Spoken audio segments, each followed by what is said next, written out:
Assalamualaikum warahmatullahi wabarakatuh. Perkenalkan, nama saya Aurel Ardiana Sution dan pada siang kali ini kita akan melakukan presentasi review jurnal dari mata kuliah penulisan karya ilmiah. Dan sebelumnya saya juga ingin mengucapkan terima kasih terhadap teman-teman maupun dosen yang saya hormati yang telah menonton video ini. Baik, tanpa harus berbasa-basi berlama-lama, langsung aja kita mulai. Jadi ada 10 jurnal yang telah saya review dan di sini saya akan membacakannya mulai dari judul, tujuan, komponen dan cara melakukannya. Terus selanjutnya ada manfaat, ada hasil dan kelebihan dan kekurangannya. Baik, langsung aja kita masuk ke judul jurnal yang pertama, yaitu yang pertama adalah rancang bangun sistem monitoring kualitas air, pH, dan kekeruhan pada akuarium berbasis Internet of Things. Jadi dalam 10 jurnal saya lebih berpatok kepada IoT, lebih tepatnya kepada monitoring air. Baik, tujuan jurnal yang pertama yaitu adalah membangun sebuah sistem monitoring kualitas air di akuarium secara real time. Menggunakan IoT, sistem ini ditujukan untuk memudahkan pemilik akuarium dalam memantau dua parameter utama, yaitu ada pH dan tingkat kekeruhan air, sehingga kondisi air dapat selalu terjaga dan ikan tetap dalam keadaan sehat. Terus untuk komponen dan cara melakukannya di sini pada jurnal pertama ia menggunakan microcontroller AT Mega 328P, terus ada sensor pH modul V.1.1, terus ada sensor kekeruhan air atau red turbidity sensor, ada juga dia memakai platform Blink, terus untuk modulnya yaitu Wi-Fi. Nah, untuk cara melakukannya yaitu sensor pH dan sensor kekeruhan dipasang pada akuarium dan dihubungkan ke AT Mega. Selanjutnya microcontroller membaca data dari kedua sensor. Terus data yang diterima dari sensor diproses kemudian dikirim ke aplikasi Blink. Nah, pengguna dapat melihat data kualitas air dan sistem diuji untuk memastikan sensor bekerja dengan benar. Aplikasi menerima data secara akurat.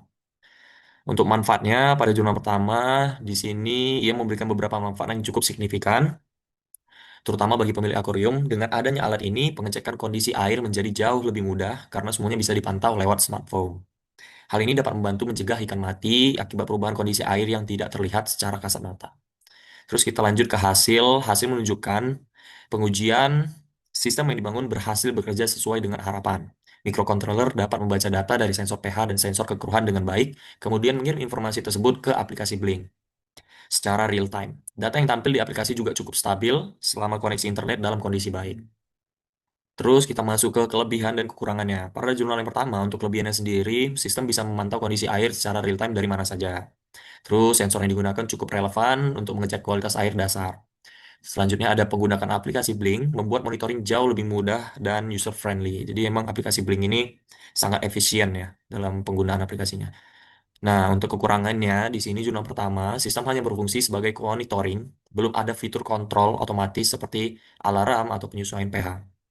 Terus di sini parameter yang dipantau masih terbatas, belum mencakup suhu atau kandungan oksigen. Nah, selanjutnya ada ketergantungan pada jaringan internet sehingga jika koneksi buruk, data tidak bisa dikirim dengan baik. Baik, kita lanjut ke judul yang kedua. Judul kedua yaitu perancangan alat monitoring kualitas air dalam ikan lele, kolam ikan lele berbasis IoT yang diterbitkan pada tahun 2023. Tujuannya, pada jurnal ini, peneliti merancang dan membangun sistem monitoring berbasis IoT. Fokusnya agar pemantauan parameter air seperti pH bisa dilakukan secara otomatis dan real time. Jadi pada jurnal kedua ini tidak jauh beda seperti jurnal yang pertama tadi saya bacakan.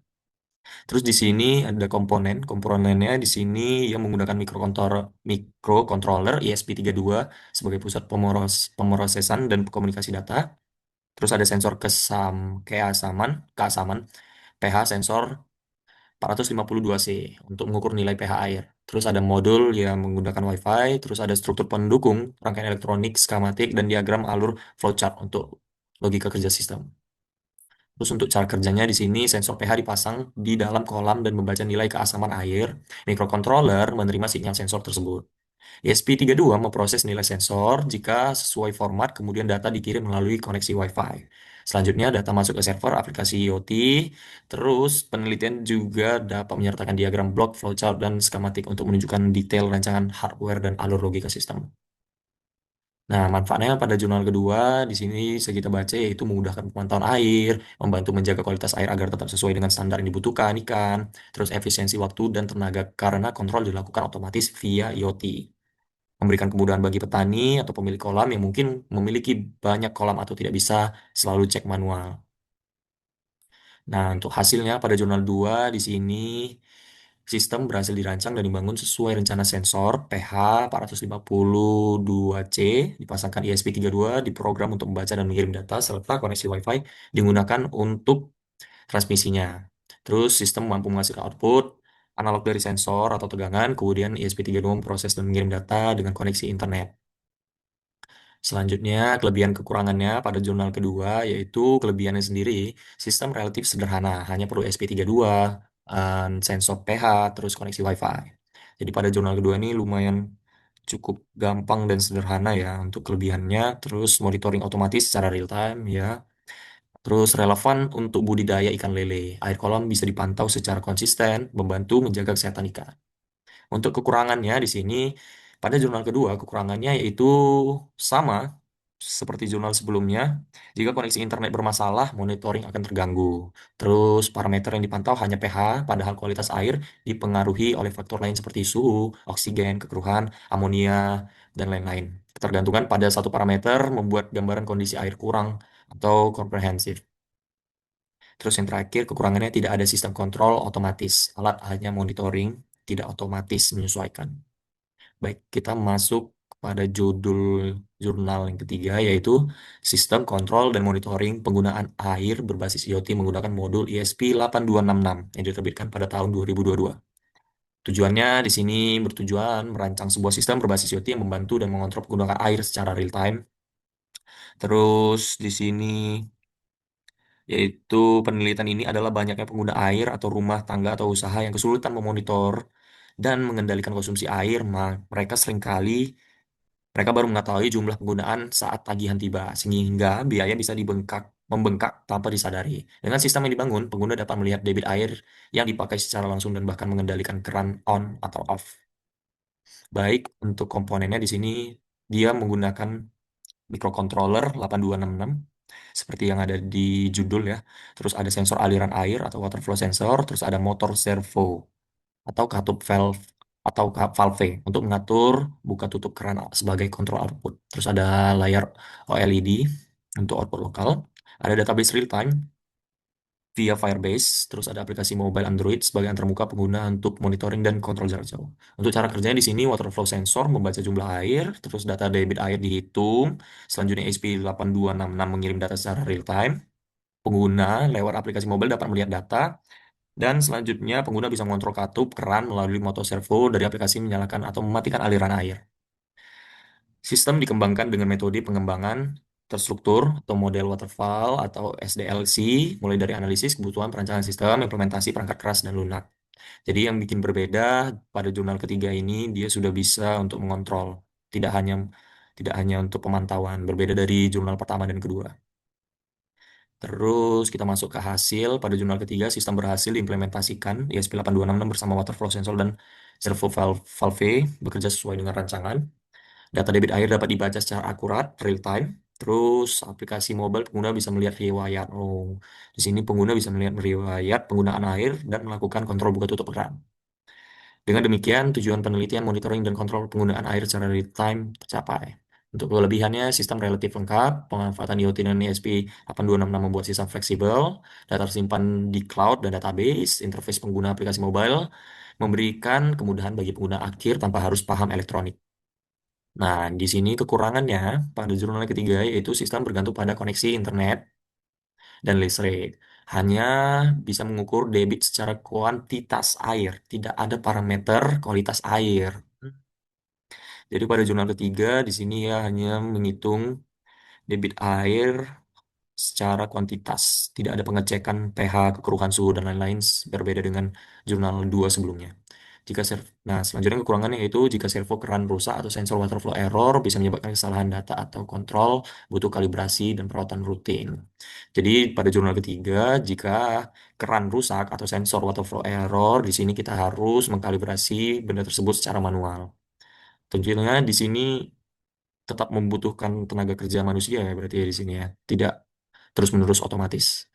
Selanjutnya kita masuk kepada judul yang keempat, yaitu rancang bangun alat monitoring dan penanganan kualitas air pada akuarium ikan hias berbasis IoT yang diterbitkan pada tahun 2020.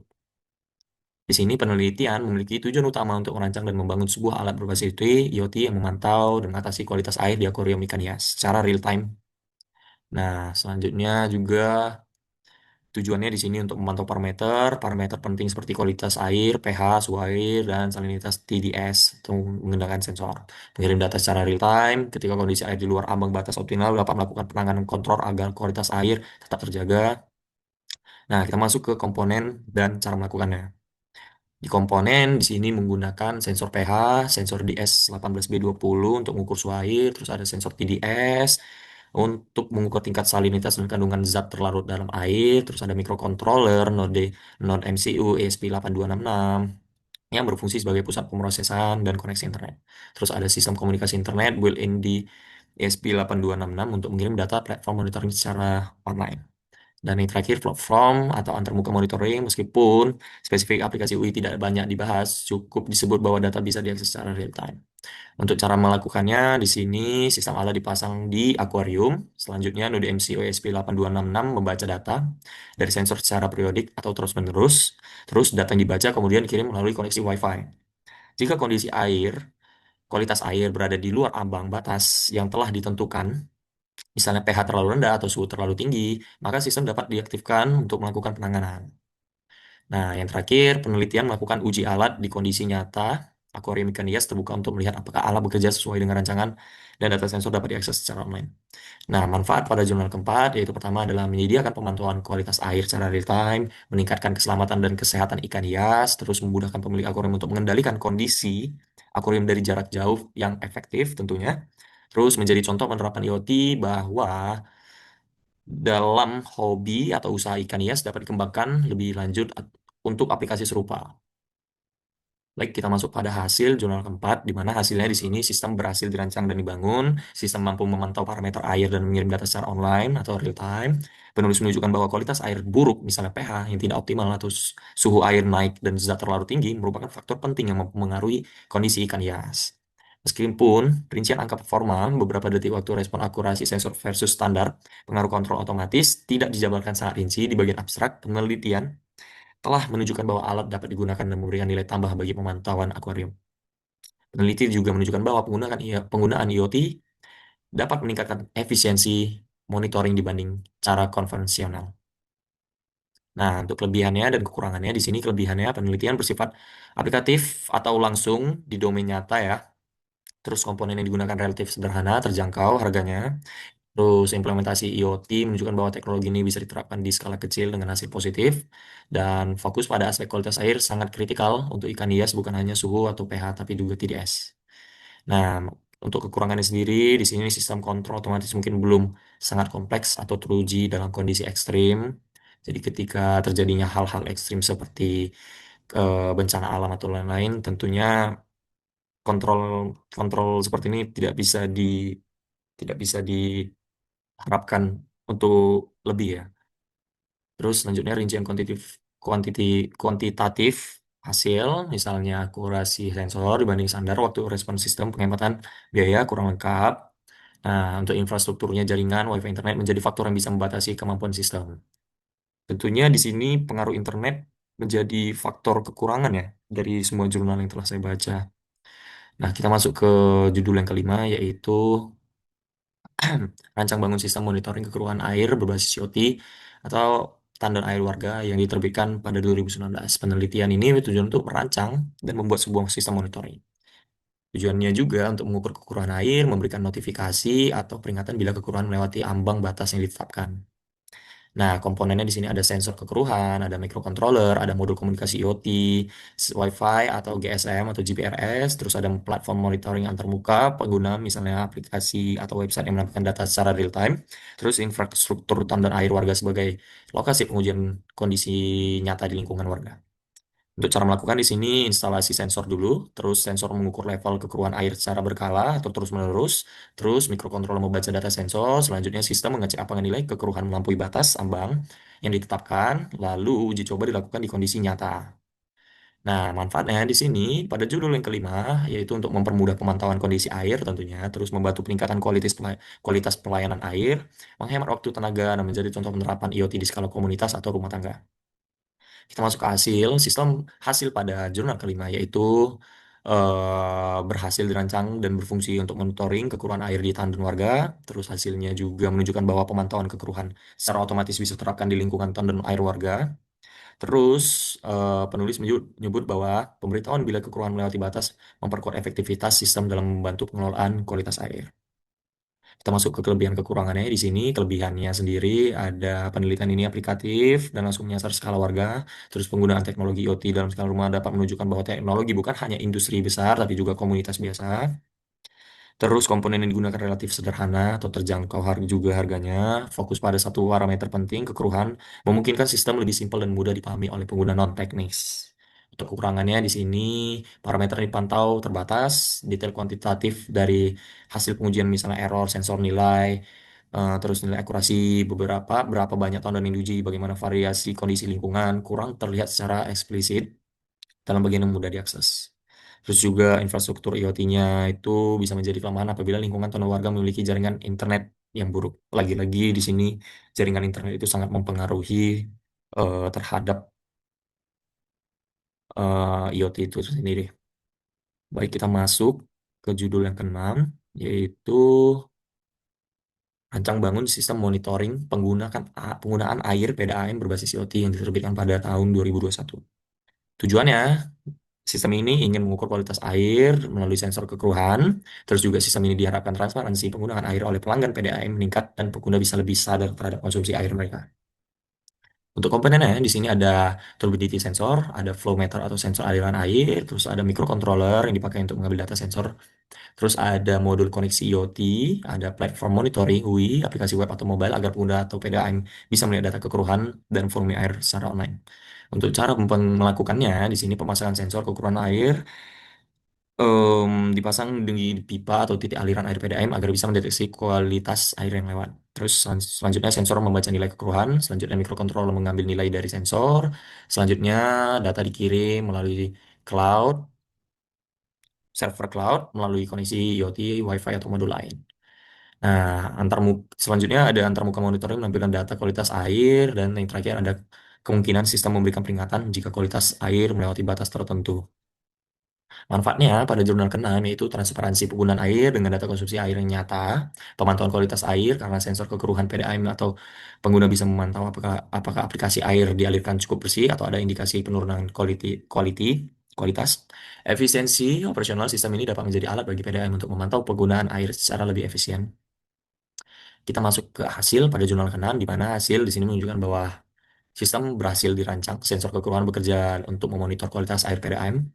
Data penggunaan air dan kualitas air dapat dikirim melalui IoT, platform monitoring, cloud atau server. Terus juga PDAM bisa mengakses informasi secara online. Nah, penulis menyimpulkan di sini bahwa sistem layak dipakai sebagai alat monitoring air PDAM dalam skala rumah tangga. Nah, untuk kelebihan dan kurangannya, di sini kelebihannya multidimensi, monitoring sistem tidak hanya membaca pemakaian air, tapi juga kualitas dan kekeruhan. Pemanfaatan IoT dapat bisa dipantau secara real time, potensi skala komersial jika diimplementasikan banyak pelanggan PDAM, sistem ini bisa jadi alat pengukur modern yang membantu manajemen PDAM. Nah, untuk kekurangannya di sini ada tingkat detail sensor yang terbatas, akurasi dan kalibrasi sensor, kekurangan perlu dikalibrasi dan mungkin rawan kesalahan dalam berbagai kondisi air. Ketergantungan terhadap konektivitas, karena data dikirim lewat IoT, kalau jaringan internet lemah di lokasi pelanggan, sistem bisa gagal. Baik, di sini kita masuk ke judul 7, jurnal yang ketujuh yaitu aplikasi IoT Sistem Monitoring Kualitas Air Tambak Udang menggunakan aplikasi Bing berbasis Arduino yang diterbitkan pada tahun 2017. Tujuannya di sini yaitu untuk mengembangkan sistem berbasis IoT yang mampu melakukan monitoring kualitas air pada tambak udang secara otomatis. Komponennya di sini ia menggunakan Arduino Uno sebagai microcontroller utama yang memproses data dan sensor. Terus ada sensor untuk mengukur suhu air, pH, dan oksigen, DO, dissolve oksigen. Terus ada modul komunikasi yaitu SP8266-01. Terus aplikasinya di sini yang menggunakan Blink. Untuk cara melakukannya, sensor dipasang untuk membaca parameter suhu pH dan DO. Terus Arduino Uno membaca data dari semua sensor. Terus data sensor kemudian dikirim via ISP. Di aplikasi Blink, data ditampilkan dalam bentuk nilai aktual ataupun grafik sehingga mudah dipantau oleh pemilik tambak. Nah, proses ini memungkinkan monitoring kualitas air, tambak secara real time, dan remote tanpa harus cek manual langsung ke dalam. Kita masuk ke manfaat. Pada jurnal ketujuh, manfaatnya di sini memudahkan pemilik tambak memonitor, membantu menjaga kesehatan udang, memberikan data real time, menyederhanakan proses pemeliharaan tambak, menunjukkan implementasi IoT nyata di bidang budidaya air bisa menjadi model awal untuk pengembangan sistem otomatis yang lebih kompleks. Terus di sini hasilnya sistem berhasil dibuat menggunakan Arduino Uno, ESP3, ESP8266, sensor suhu, pH, dan DO, alat bekerja sesuai dengan rencana awal. Terus data kualitas air tampil di aplikasi dengan baik. Penelitian menyimpulkan bahwa sistem monitoring IoT ini efektif untuk memantau kualitas air. Nah, kita masuk ke kelebihan dan kurangannya, di mana kelebihannya di sini sistem integritas terintegrasi dengan IoT memungkinkan monitoring jarak jauh dan real time lewat smartphone. Terus juga mengurangi kebutuhan pemeriksaan manual langsung ke kolam, efisien dan praktis cocok untuk budidaya skala kecil atau banyak kolam. Di sini kekurangannya ya lagi dan lagi ketergantungan terhadap koneksi internet.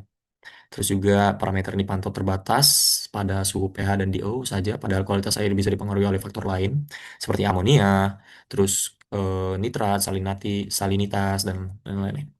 Terus juga belum ada laporan pengujian jangka panjang, misalkan keandalan sensor dalam kondisi lingkungan tambak.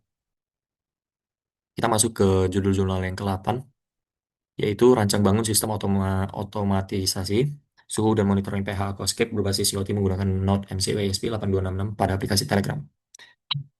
Ini diterbitkan pada tahun 2020. Di sini tujuannya sistem dirancang agar dapat mengirim notifikasi secara real time. Selain itu juga mengatur pencahayaan atau lampu aquascape. Nah, di sini komponennya ada di S18B20 untuk mengukur suhu air, terus ada sensor pH, ada microcontroller Node MCU ESP8266.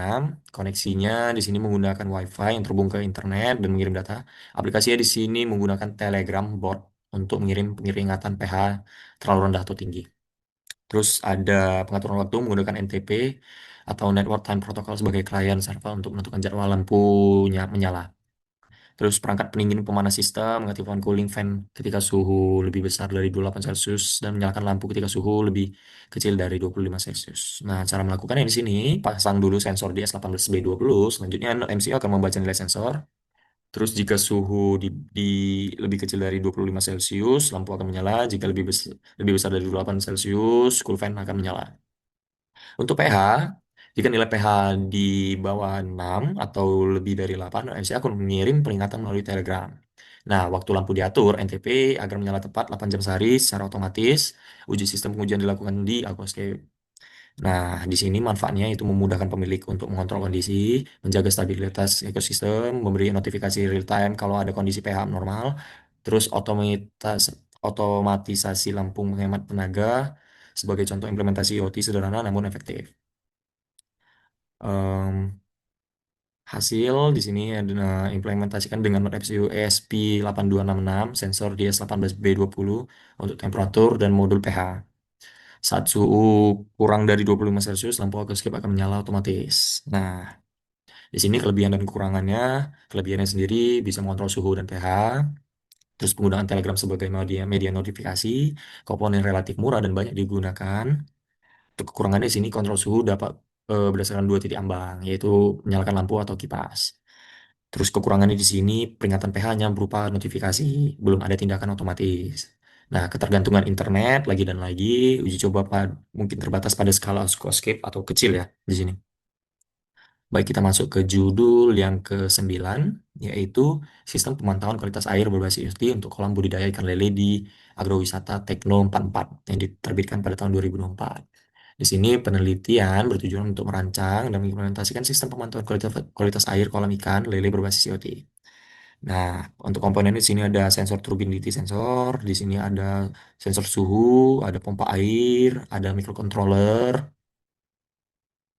terus ada aplikasi via smartphone ya di sini.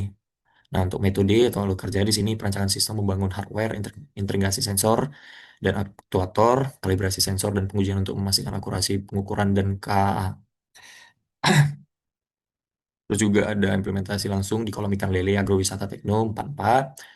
Terus data dari sensor dikirim secara real time. Selanjutnya analisis data dilakukan untuk mengevaluasi performa alat, akurasi sensor, dan efektivitas kontrol pompa dalam menjaga kualitas air.